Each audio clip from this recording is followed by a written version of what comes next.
and then grabbing the wrist.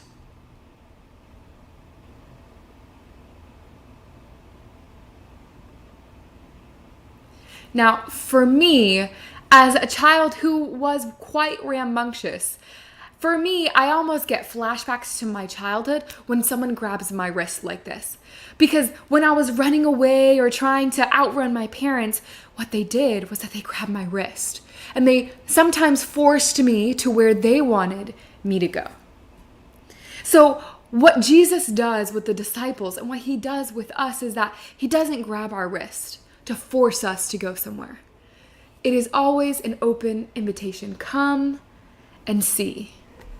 So why not just answer the question? Why not just say, oh yeah, this is what to expect when you spend time with me? I think it's because Jesus loves a little bit of mystery. He doesn't want to lay it all out on the table. He loves the journey. And the great thing about the journey is that there isn't perfection in the journey. There are ups and there are downs. And I don't know where you are. Maybe you're right in the middle, you're coasting.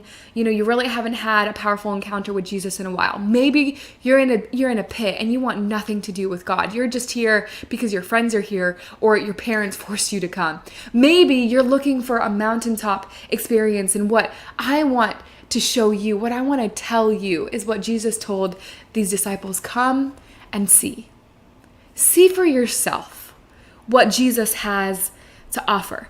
When Jesus gives this encounter, he knows what they're going to encounter. When he gives this invitation, he knows what they're going to encounter. He knows what lies ahead. He knows what the 3 years, what he's meant to do and what's going to happen. He knows he's going to be betrayed. He knows at the end he's going to be crucified. But they don't know that. And so rather than say, listen, if you're going to come, you're going to expect this, we're going to see this, we're going to heal, you're going to see awesome things, I'm going to die at the end, but don't worry, I'm going to come back to life. Like, he doesn't give them the whole play-by-play. Instead, he gives them this opportunity for an invitation, a little bit of mystery, and an invitation for the journey. And so Jesus does the same with us. He says, Michael, come and see. Judith, come and see. Sophia, come and see. See what I have prepared for you. When I tell you guys that journeying with Jesus is the most fulfilling thing that you could do. He is the one who satisfies our thirst. That's why that question that he asks is so important. What are you seeking? Because I promise you, whatever you desire can be found in Jesus. The most beautiful, intimate, fulfilling moments in my life have been hand in hand with my Messiah.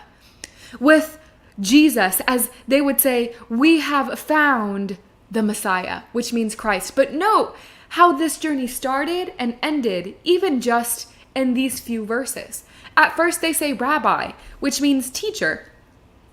But towards the end of just the conversation, by the end of the day, Andrew is able to identify him as the Messiah, the Christ. And what's important for us to learn here is that despite growing up maybe in the church, maybe you went to church school and all you've known is this really culture that Adventism brings, where you know of God, watch me here, you know of God, but maybe you don't know Jesus yourself.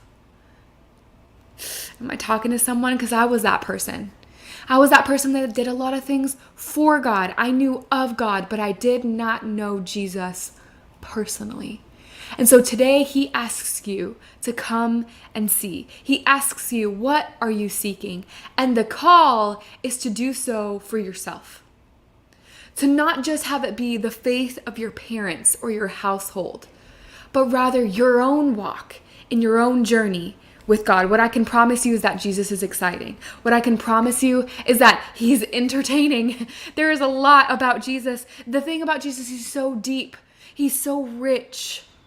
And when he becomes your God instead of the God of your